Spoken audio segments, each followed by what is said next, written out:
বাংলাদেশ সম্মিলিত সনাতনী জাগরণ জোটের মুখপাত্র ও পুণ্ডরিক ধামের অধ্যক্ষ চিন্ময় কৃষ্ণ দাস ব্রহ্মচারীকে গ্রেফতার করেছে ঢাকা মহানগর পুলিশের গোয়েন্দা শাখা।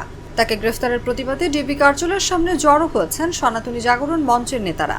সোমবার সন্ধ্যা 7:45-টার দিকে সনাতনী জাগরণ মঞ্চের 30 থেকে 40 জন নেতা মিন্টু রোডের ডিবি কার্যালয়ের সামনে জড়ো হন।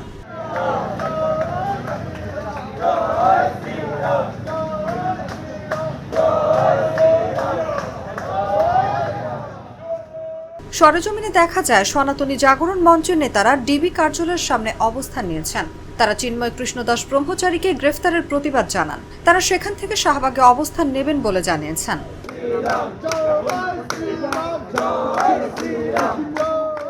এর আগে সোমবার বিকেল 4:30টার দিকে বাংলাদেশ সনাতন জাগরণ মঞ্চের মুখপাত্র ও চট্টগ্রামের পুণ্ডরিক ধামের অধ্যক্ষ চিন্ময় কৃষ্ণ দাস ব্রহ্মচারীকে রাজধানীর বিমানবন্দর এলাকা থেকে হেফাজতে নেয় ডিবি পুলিশ।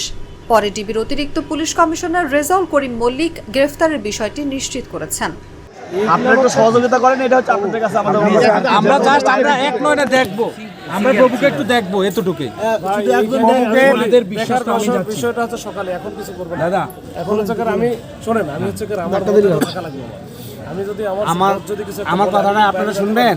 আমি বলছিলাম, আমি এটা ডিসি মহাদের সঙ্গে কথা বলছিলাম, প্রভুকে এখানে নিয়ে এসে আমাদেরকে দেখাবে।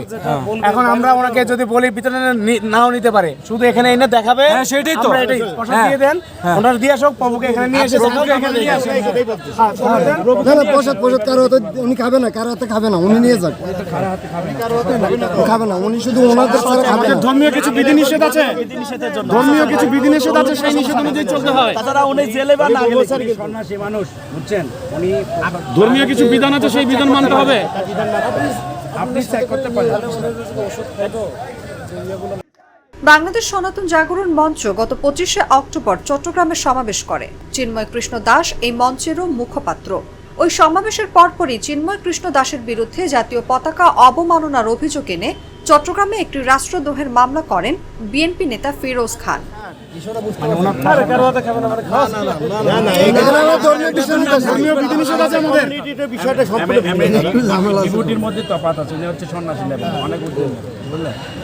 মানে ওনার খাবারটা একজনকে নিয়ে যান। এটা শোনেন, আমি বলি, এখন হচ্ছে আমি তাহলে আরেকবার একটু কথা বলি। জি জি জি। সম্প্রতি বাংলাদেশ সনাতন জাগরণ মঞ্চ ও বাংলাদেশ সম্মিলিত সংখ্যালঘু জোট নামে দুটি সংগঠন বাংলাদেশ সম্মিলিত সনাতনী জাগরণ জোটের ব্যানারে কর্মসূচি পালন শুরু করে। নতুন এই জোটের মুখপাত্র করা হয় চিন্ময় কৃষ্ণ দাসকে। সম্প্রতি এই জোট 8 দফা দাবিতে রংপুরে সমাবেশ করেছে। অন্যদিকে সম্প্রতি চিন্ময় কৃষ্ণ দাসকে বহিষ্কার করেছে ইসকন বাংলাদেশ।